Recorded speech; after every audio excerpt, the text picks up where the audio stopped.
Slick and shiny tongue-in-cheek productions once more goes for a trip to those days of yesteryear. This time we're going to see another of the Westmoreland County communities, a little place called Whitney, a place that came about because of the coal business. And to begin our look at a little town of Whitney, I want to talk about David Hostetter. He was one of the prime movers of the project. And while I say a few things about David Hostetter, I'm going to put this on slideshow and we can have some pictures going by that help us get an overall look at the place. First of all, about David Hostetter. He was born in eastern Pennsylvania, Lancaster County, on a farm, his family's farm. And his father was a doctor, and I only mention that because it figures into part of the story. Hostetter, when he was about 16, he became a storekeeper and eventually got his own store. And he worked at that business until he was in his early 30s when he went to California. He got involved in the gold rush. And like a lot of other people, he went to California and lost just about everything he had. So he came back to Pennsylvania in the early 1850s. And not so long after he came back, he was given an opportunity by his father, the doctor, who was retiring. Dr. Jacob Hostetter had, during his life as a physician, developed a patent medicine, which he claimed was good for, everything. I really don't know what it was claimed as, but it was one of those things that was very popular back then because the drug business was not near as prevalent as it is now. There were a lot of people making these private concoctions that claimed would do it, just about anything. But his son, the doctor's son, David Hostetter, went into business in a big way with Hostetter's bitters, called stomach bitters, and they really took off. And it was surprising how much money he made. He moved to Pittsburgh and had a factory in Pittsburgh on Water Street where he made this stuff. And well, what we're going to do is we're going to switch gears here.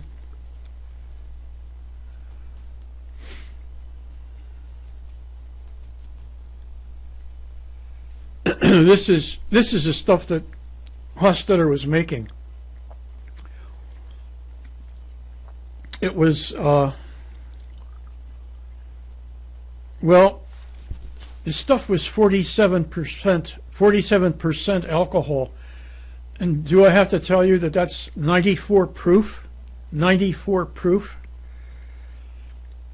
So it could be argued whether Hostetter was in the liquor business or the medicine business. But whatever the case, this stuff really sold. It was sold in saloons even.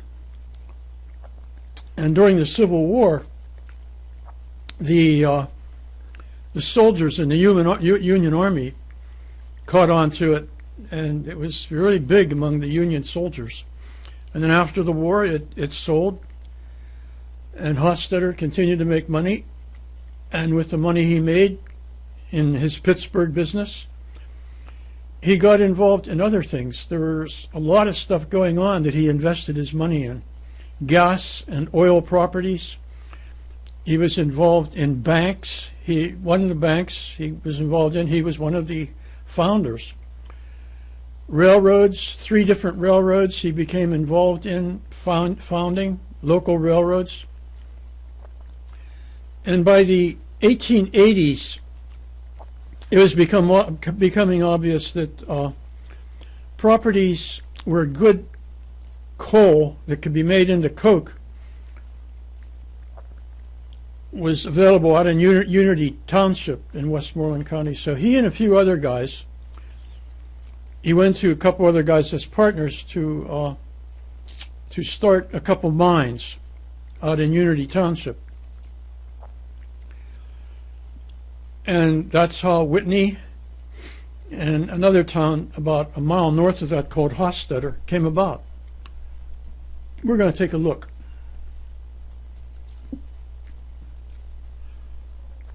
Up here is Latrobe. This is Route 30 going through St. Vincent up here. And if you drop a couple miles down south of Route 30, you can see Whitney. Here's Whitney. And right up here is Hofstadter. This is an old map, but it gives a bit more description because it's not so cluttered. This is the old turnpike, which we now know as Route 30. And when you drop down a couple miles, you come to Hofstadter and then Whitney. That's only about 2 miles down to Whitney.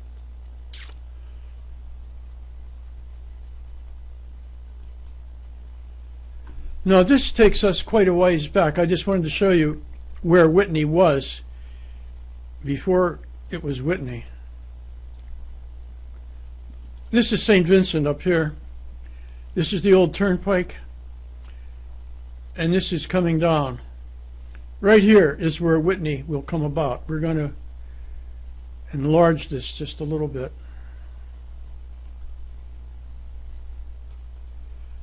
Right here, where I put the X. That's where Whitney happened. Only this is 1867, quite a few years previous. It was mostly farming territory. But one thing you can see is right here, this little symbol. This was an old country mine. These symbols indicated a small mine. Now the reason it wasn't any bigger was because if you wanted your mine to develop, you had to have transportation, which meant a railroad. There was no railroad there yet. But it came about that in the 1880s, the Unity branch of the Pennsylvania Railroad came about, and that allowed Whitney and Hofstadter to happen. Whitney started up about 1889, and in 1890 the little town north of that, Hofstadter, started up. This is what Whitney looked like right after it was started. These were company houses, all looking the same. They were owned by the company, so they could be rented out. This over here is the company store. Now when I looked at this one, I was looking at snow on the ground, snow up here by the gutter and on the parapet, and I thought, well, we could warm that up a little bit and make it look like it probably looked in a nicer, warmer season. Color does a lot of things.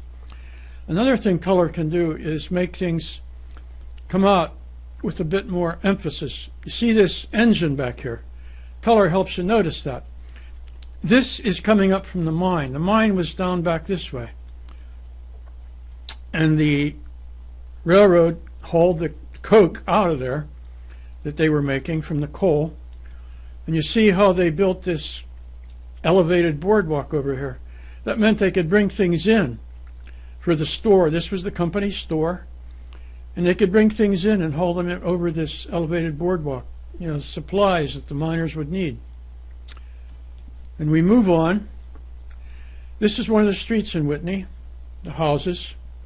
And believe it or not, this is that company store, or what it looks like now.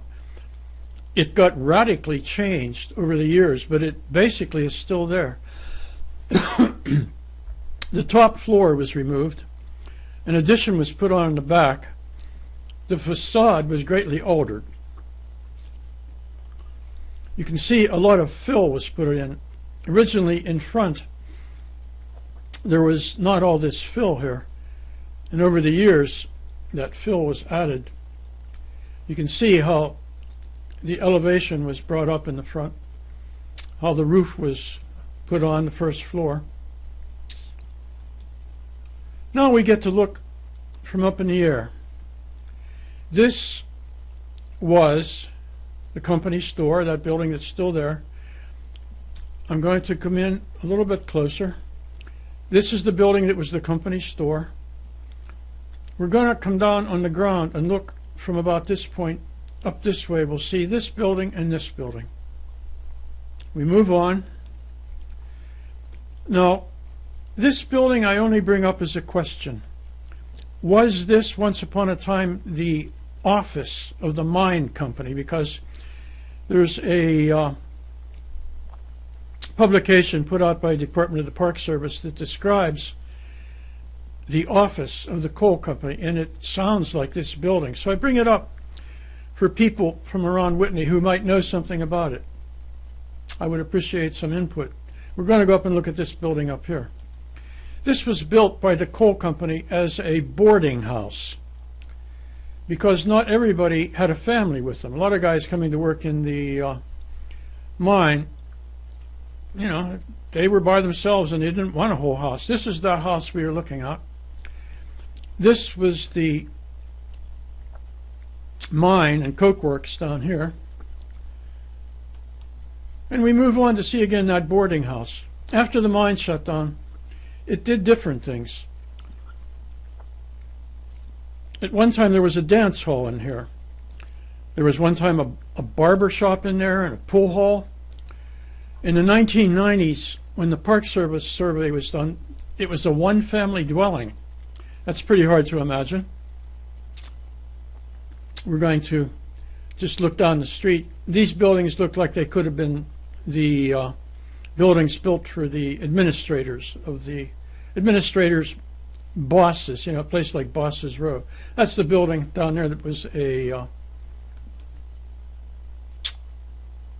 boarding house, etc. And there we go. That is as far we're going to go today. I hope to have another one on Whitney. And we'll see you again then. And thanks for coming along.